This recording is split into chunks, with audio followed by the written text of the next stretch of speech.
So over the last year, I've been incredibly fortunate to have done lots of solo travel. I've been to 6 different cities in 4 different countries, sometimes the same city more than once. And I've met and befriended a ton of amazing people from all across the world, every continent. But funnily enough, the people who've made the biggest impression on me are actually some of the closest to where I'm actually from. And that's the Irish. The Irish for me just have something about them. They've got a way about them which makes them so naturally likable and charismatic. And it's in a natural way. It doesn't feel forced. It doesn't feel like they're trying too hard. But they just kind of have this effect on me, and I'd imagine other people as well. So I wanted to make this video to kind of go through some of the common habits and behaviors I see in Irish people that kind of contribute to this. And maybe some people are going to get mad at this because, you know, it is kind of a generalization. I haven't met loads of Irish people. This is just what I've noticed. But either way, you're going to get a ton of value from this video. So these are 5 habits I've noticed in Irish people that just make them incredibly likable. So the first habit is showing warmth to everyone equally. So to take you back to right before Christmas, this was one of my first solo trips, staying in this hostel in Prague. So right before Christmas. And I was kind of nervous about this one because I was still very early into like my experiences with traveling, and the experience of going somewhere on your own, staying in a hostel full of people you've never met before, it is kind of intimidating. It did give me a fair bit of social anxiety. But a lot of that melted away as soon as I met this guy, Danny.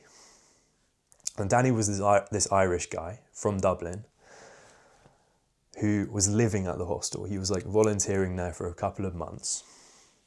And you know when you walk into a room full of people and very quickly you can kind of get a read of who maybe people deem to be important.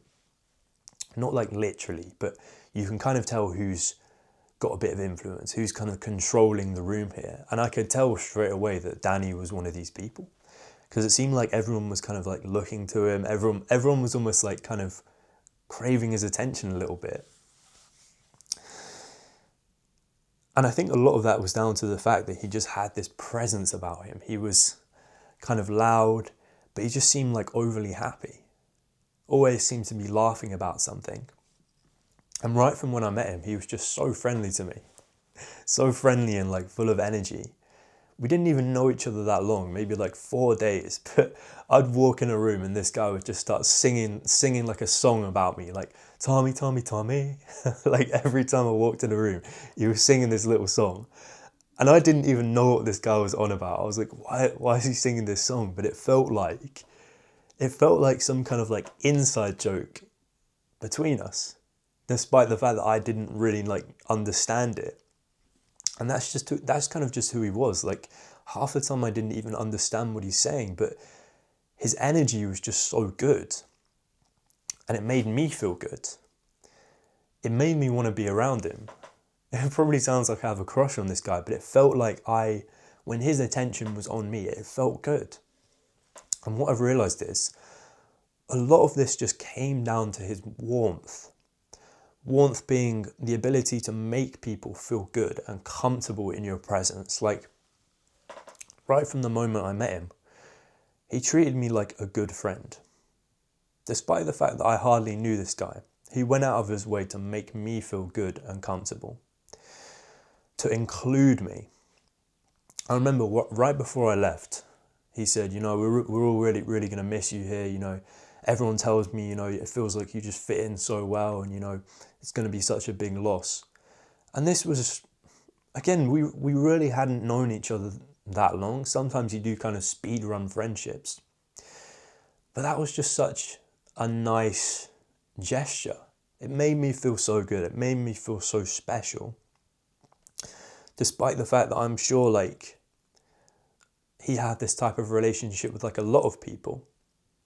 He went out of his way to like make me feel good. And I think that's the power of people who've kind of mastered this style of charisma. Like, warmth is considered one of the three main components of charisma. And it's that ability to make you feel like you're the only other person in the room. And I feel like Danny just had this down to a T. So moving on to the second habit, which is standing up for your people. So again, this also relates to Danny, and this also takes place in the same trip. And so there was this one night we had this big bar crawl. Went on this really messy bar crawl across like a load of different pubs in Prague, then eventually went to the club. And in between one of these pubs, there was kind of an incident where this American kid in our group ended up getting punched by a stranger who basically kind of broke his nose. Like, it's a pretty fucked up story, to be honest, but we were all pretty fucking drunk. And as you can imagine, sometimes when you're drunk, everything just feels funny. And there was a couple of us all walking in a group. Danny was there as well. And one guy kind of decided to poke fun at what had happened to this American kid, like take the piss. I think this guy was from UK as well, and we can be like that. And the rest of the group was kind of laughing and joining in. I was a little bit too, admittedly. And when Danny heard this, his reaction was very different. He kind of just looked at the main guy, the other guy from UK, and just said, like, what? Shut up, man. Like, with this kind of look of disgust on his face. And I saw that and I immediately just went into my shell. And I felt a little bit bad after. The rest of the group kind of just went silent. Like, it was a bit awkward for a few minutes until someone just started talking about something completely different. But that stayed with me. That feeling of kind of shame. And maybe this relates a little bit to what I was talking about before, like how I kind of wanted Danny's approval. But also the fact that, yeah, it made me self-reflect a little bit. Like, actually, maybe I was being kind of a dick, and it made me gain a lot of respect for Danny because, you know, it's a certain type of person who stands up for someone else, even someone who they don't even know that well, when they don't stand to like benefit from it. Like, if anything, in a lot of settings, people could have been mad at Danny for that or like rejected him because he's going against the group. But he stood up for himself and on behalf of this other guy and went against the group, which is a really difficult thing to do sometimes because he saw something that he didn't believe was fair or just, you know. And I really respected that kind of integrity that he had. Like, he didn't have to do that. And I just feel like that was a real insight into his character. Like, he had a good, strong character. And this is something that I'm maybe trying to do more of. The third habit is just enjoying the ride. And again, this is the final one about Danny. And this was right at the end of the trip. This was my last day and I was sad to go home. And I was with a couple of other guys and Danny. And we were all talking about like what our plans for the future were. You know, I'm just going to go back to my job after this trip. I'm going to spend Christmas with my family, then straight back to it. These other two American kids talking about, you know, going to college soon. And Danny kind of just said in the most relaxed way, the most like nonchalant way. You know, he said, after this, I'm not 100% sure, but I'm probably going to go to Spain and work in this Irish bar. You know, just like put in pints behind a bar. And the way that he said it just kind of caught me off guard. Like, he was just so relaxed about the situation. If that had been me, if that was my situation, I can imagine myself being a little bit freaked out. I think I would have been a little bit scared to admit that. The fact that my plans, if that were me, were to go and work in some bar. Not just because of what other people would have thought about it, but maybe just like the lack of security. So what I mean is, traveling is something that I put off for a long time. Lots of people in UK go traveling when they're like 18 or 19. And I'm halfway to 25 now, and I've only really just gotten into it. And I love it, and that's made me regret things a little bit because I didn't go traveling when I was younger because I wanted to be sensible. I wanted to make sure I had something waiting for me, like a decent paying job, you know, some like stability after I came back, because I was afraid of like that low that I would feel. Maybe like how much it would humble me coming back to nothing, no money, nothing, anything. I think even more like it was kind of for my own ego, like not being able to handle that. But to hear Danny talking about this, like in such a relaxed, chill way, the fact that no long-term plans except for going and working in this Irish bar, some people could interpret that as like, you know, he hasn't made very good life choices or whatever. But the way that he said it just had me convinced that everything was going to be all right for him. And maybe everything that had come before that, like this was a guy who's destined to land on his own 2 feet wherever he goes, because he's just happy and grateful for what he has. I truly don't believe he's someone with like who needs like riches or anything like that to be happy, because he was so perfectly content living in this like shitty little hostel and spending time with people that he enjoyed the company of. I feel like he could do that anywhere in the world and be okay.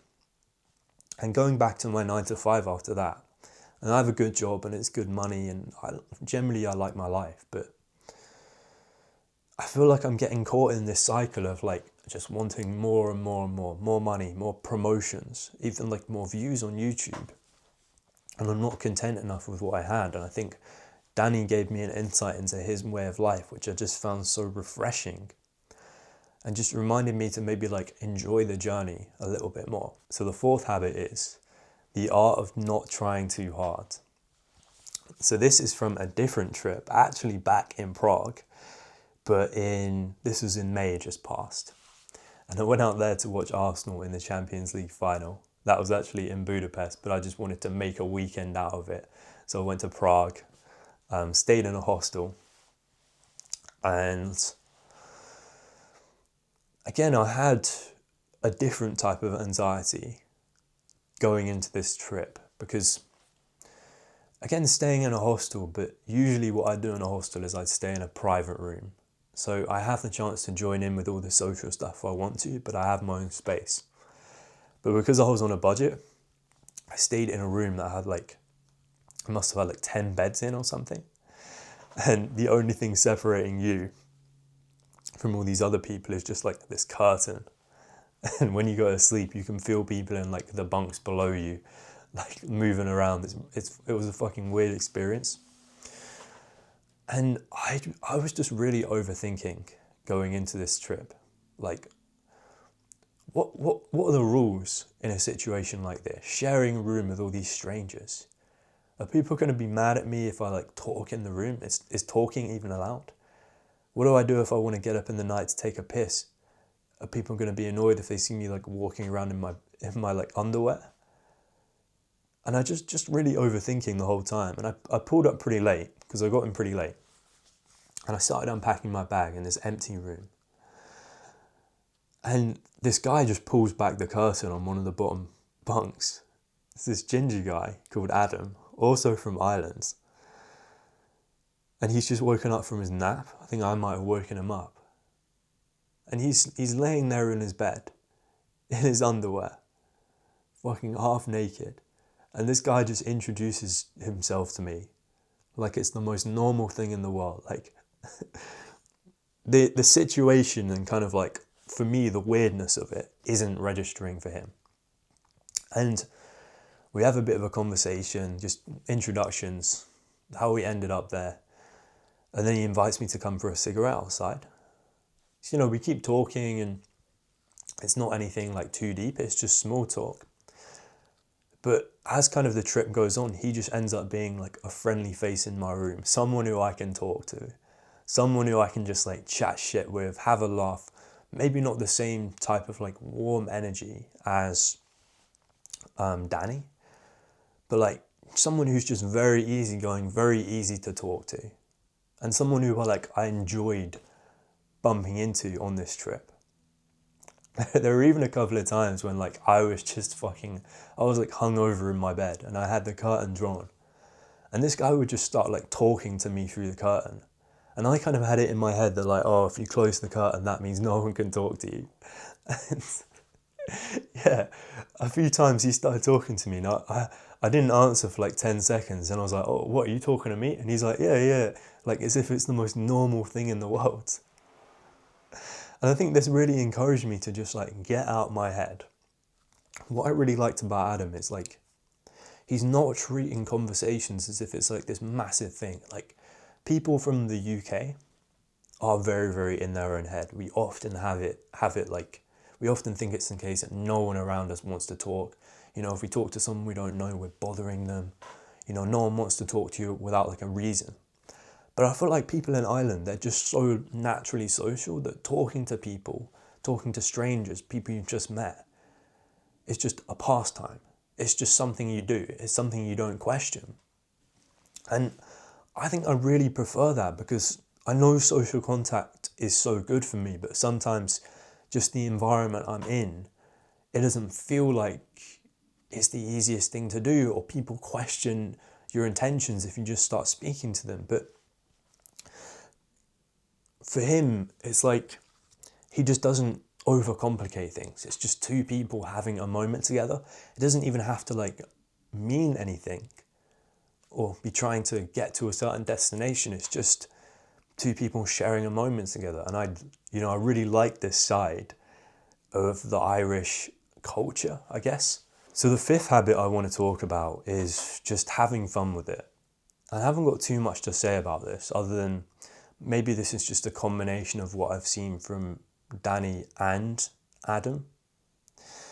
And it kind of just comes down to what I believe their philosophies on life are, which is kind of just to do it for the fun. Like the way I felt interacting with these guys was just at ease, just kind of relaxed, just feeling like nice, positive emotions. People who make you feel better for having like come across them.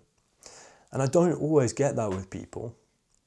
And I think it's a bit of a shame that these are two guys that I met whilst on my travels, because I would have loved to have like, I have some friends like that back here, but to have more people in my life like that, just who bring that positive energy. But I feel like what it comes down to is they're not talking to people with any agenda. They don't have any objective in mind. All they're doing is just trying to have fun, trying to like raise the energy. They're enjoying themselves, and a natural byproduct of that is people liking them and wanting to spend more time around them. And I feel like if there's one thing that the Irish have nailed when it comes to likability, it's just producing good vibes, just enjoying themselves and letting other people kind of feel that. The other people kind of coming into their circle and experiencing that same good energy. So those are the 5 habits. I hope you've enjoyed this video. It would be interesting to see if any Irish people agree with this, because I know it's not going to be every single type of person, but yeah, just sending all my love to all my Irish people out there. You've obviously made a big impression on me to the point where I wanted to make this video. But yeah, take care, man. I'll see you in the next one.